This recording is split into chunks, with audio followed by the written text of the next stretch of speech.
മലപ്പുറത്ത് വീട്ടിലെ 5ാം പ്രസവത്തിനിടെ രക്തം വാർന്ന് 35-കാരി മരിച്ചതിൽ നടുങ്ങി കേരളം. പെരുമ്പാവൂർ സ്വദേശി അസ്മയുടെ മരണത്തിൽ ഭർത്താവ് സിറാജുദ്ദീന്റെ ക്രൂരത തുറന്നു പറഞ്ഞ യുവതിയുടെ ബന്ധുക്കളും നാട്ടുകാരും രംഗത്ത് വന്നു. സിറാജുദ്ദീനെ കുറിച്ച് പറയുകയാണെങ്കിൽ ഇയാൾക്ക് മടവൂർ ഖാഫില എന്ന് പറയുന്ന ഒരു ചാനലുണ്ട്, സ്വന്തമായിട്ടുള്ള ഒരു യൂട്യൂബ് ചാനലുണ്ട്. ഏകദേശം 65,000ഓളം പേര് ഇതിൽ സബ്സ്ക്രൈബേഴ്സ് ആയിട്ടുമുണ്ട്. മതപ്രഭാഷണം യൂട്യൂബ് ചാനൽ അന്ധവിശ്വാസം, ഇതിലാണ് സിറാജുദ്ദീന്റെ ലോകം. മരിച്ചുപോയ മടൂർ ഷെയ്ഖ് എന്ന ആളുടെ പേരിൽ ഓരോ ദുരാചാരങ്ങളും പറഞ്ഞിട്ട് കണ്ടന്റ് ഉണ്ടാക്കാനാണ് ഈ ചാനലിന്റെ മെയിൻ പരിപാടി. സിറാജുദ്ദീൻ എന്ന് പറയുന്ന ഈ വ്യക്തി പെരുമ്പാവൂർ സ്വദേശിയാണ്. 1.5 വർഷം മുമ്പാണ് ഈ സിറാജുദ്ദീനും അസ്മയും മലപ്പുറത്തേക്ക് താമസം മാറുന്നത്.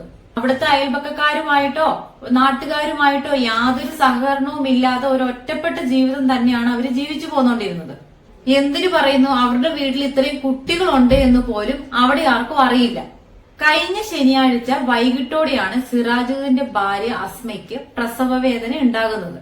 ആ സമയം ഇയാൾ ഹോസ്പിറ്റലിൽ പോകാൻ നിൽക്കാതെ പ്രസവം എടുക്കുന്ന ഒരു സ്ത്രീയെ വീട്ടിലേക്ക് വിളിച്ചു വരുത്തി. ആ സ്ത്രീ വന്ന് പ്രസവമൊക്കെ എടുത്ത് അവരുടെ വീട്ടിലേക്ക് തിരിച്ചുപോയി. ഇതിനുശേഷം സിറാജുദ്ദീന്റെ ഭാര്യ അസ്മയ്ക്ക് നല്ല രീതിയിൽ ബ്ലീഡിംഗ് ഉണ്ടാകുന്നു. ഇത് കണ്ട അയാൾ ഹോസ്പിറ്റലിൽ പോകാൻ നോക്കാതെ വീണ്ടും ഈ ഡെലിവറി എടുത്ത ആ സ്ത്രീയെ വിളിച്ചു ചോദിക്കുന്നു എന്താണ് ചെയ്യേണ്ടത് എന്ന്. ഇയാൾ ഹോസ്പിറ്റലിൽ പോകാത്ത എന്താണ്, ഇയാൾ അക്യൂപങ്ചർ ചികിത്സയുടെ ആളാണ്. അപ്പൊ ഇവർക്കൊന്നും ഹോസ്പിറ്റലിൽ പോകുന്ന അലർജിയാണ്. അപ്പൊ അതുകൊണ്ട് എന്ത് ചെയ്തു, അയാൾ ഹോസ്പിറ്റലിൽ പോയില്ല. പ്രസവം എടുത്ത സ്ത്രീയെ വിളിച്ചു ചോദിച്ചു എന്താ ചെയ്യേണ്ടത്. അപ്പൊ സ്ത്രീ പറഞ്ഞു കുറച്ച് കഴിയുമ്പോ എല്ലാം റെഡി ആയിക്കോളൂ കേട്ടോ എന്ന് പറഞ്ഞു. അയാൾ അതും വിശ്വസിച്ച് അവിടെ ഇരുന്നു.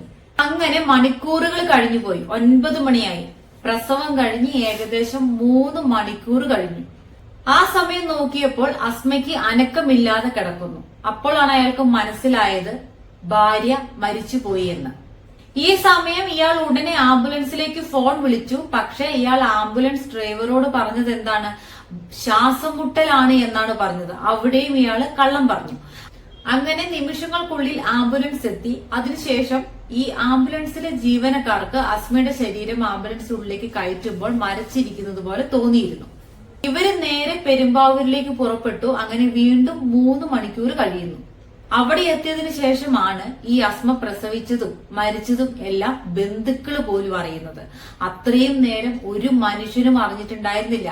ഇപ്പൊ ഭാര്യയുടെ പ്രസവം എടുത്തതിന് ശേഷം ഈ സിറാജുദ്ദീൻ എന്ന് പറയുന്ന വ്യക്തി അയാളുടെ വാട്സപ്പിൽ സ്റ്റാറ്റസ് എന്തോ മറ്റോ ആക്കിയിട്ടുണ്ടായിരുന്നു. അത് കുറച്ച് നാട്ടുകാരങ്ങാണ്ട് കണ്ടിട്ടുണ്ട്. വേറെ ഒരു ബന്ധുക്കളോ ഇങ്ങനെ ഒരു സംഭവം നടന്നു എന്നത് പോലും അറിഞ്ഞിട്ടില്ല. ഇതിലും വലിയൊരു ക്രൂരതയാണ് ഇയാൾ ആ ചോര കുഞ്ഞിനോട് ചെയ്തത്. അസ്മ മരിച്ചു, അത്രയും സമയമായി ആ കുട്ടിക്ക് ഇത്രയും മണിക്കൂർ ആ കുട്ടിക്ക് വേണ്ട പ്രാഥമിക ശുശ്രൂഷ പോലും കിട്ടിയിട്ടില്ല.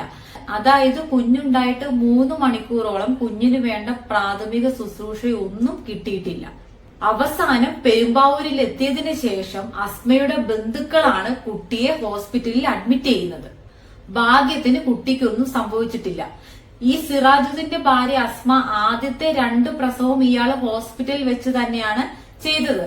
അതിനുശേഷമാണ് അക്യൂപങ്ചർ പരിചയപ്പെട്ടതും ഹോസ്പിറ്റലിൽ പോകണ്ട എന്ന് തീരുമാനിച്ചതും. അതിനുശേഷം വീട്ടിൽ വെച്ച് തന്നെ 2 കുട്ടികളെ പ്രസവിച്ചു.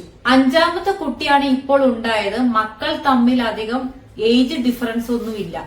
അപ്പോൾ ഇയാളുടെ ഭാര്യയ്ക്ക് മതിയായിട്ടുള്ള ഒരു റെസ്റ്റ് പോലും കിട്ടിയിട്ടില്ല. ആശാ വർക്കർമാരോട് ഗർഭിണി അല്ല എന്ന് അസ്മ പറഞ്ഞതായിട്ടുള്ള ഒരു വിവരവും പുറത്തു വരുന്നുണ്ട്. ബന്ധുക്കളുടെ മൊഴിയുടെ അടിസ്ഥാനത്തിൽ ഈ സിറാജുദ്ദീനെതിരെ കേസ് എടുത്തിട്ടുണ്ട്. ഇതിനെല്ലാം ശേഷം അത്യാവശ്യം നാട്ടുകാരൊക്കെ നല്ല ദേഷ്യത്തിലായിരുന്നു. നാട്ടുകാരെല്ലാം സിറാജുദ്ദീനെ വളഞ്ഞിരുന്നിട്ട് ചോദ്യം ചെയ്യുന്നുണ്ടായിരുന്നു. ആ സമയത്ത് അയാൾ നല്ല പോലെ പേടിച്ചിരിക്കുന്നുണ്ട്. അപ്പൊ നാട്ടുകാർ നല്ല രീതിയിൽ വളരെ ദേഷ്യത്തോടെ തന്നെയാണ് അയാളുടെ ഓരോ കാര്യങ്ങളും ചോദിക്കുന്നത്. അപ്പോൾ അയാൾ പറയുന്ന ഉത്തരങ്ങള്, പ്രസവം എടുക്കുന്ന സ്ത്രീ വന്നിട്ട് പ്രസവം എടുത്തു, അതിനുശേഷം അവര് പോയി, അതിനുശേഷം അസ്മയ്ക്ക് ശ്വാസം മുട്ടൽ വന്നു, അപ്പോൾ വീണ്ടും അവരെ വിളിച്ചു എന്നാണ് സിറാജുദ്ദീൻ പറയുന്നത്.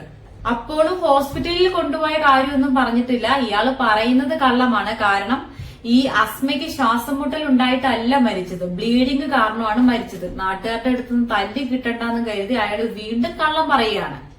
കഴിഞ്ഞ ദിവസങ്ങൾ ഇതേപോലെ യൂട്യൂബിൽ മറ്റൊരു വാർത്ത വൈറലായിട്ടുണ്ടായിരുന്നു. 2 ദമ്പതികൾ വീട്ടിൽ വെച്ച് പ്രസവം എടുത്തതിനെ തുടർന്ന് അവർക്ക് ബർത്ത് സർട്ടിഫിക്കറ്റ് കിട്ടിയിട്ടില്ല എന്നൊക്കെ പറഞ്ഞിട്ട്. അപ്പം വീട്ടിൽ വെച്ചിട്ട് ഇതേപോലുള്ള കാര്യങ്ങൾ ചെയ്യുമ്പോൾ 2 ജീവനുകളാണ് അപകടത്തിലാകുന്നത്. ഇങ്ങനെയുള്ള കാര്യങ്ങളൊന്നും യാതൊരു തരത്തിലുള്ള പ്രോത്സാഹനവും അർഹിക്കുന്നില്ല. ഇപ്പൊ എന്തായി, ഭാര്യയെ മരണത്തിലേക്ക് തള്ളിവിട്ടത് സ്വയം ചികിത്സയുടെ പേരിൽ തന്നെയാണ്.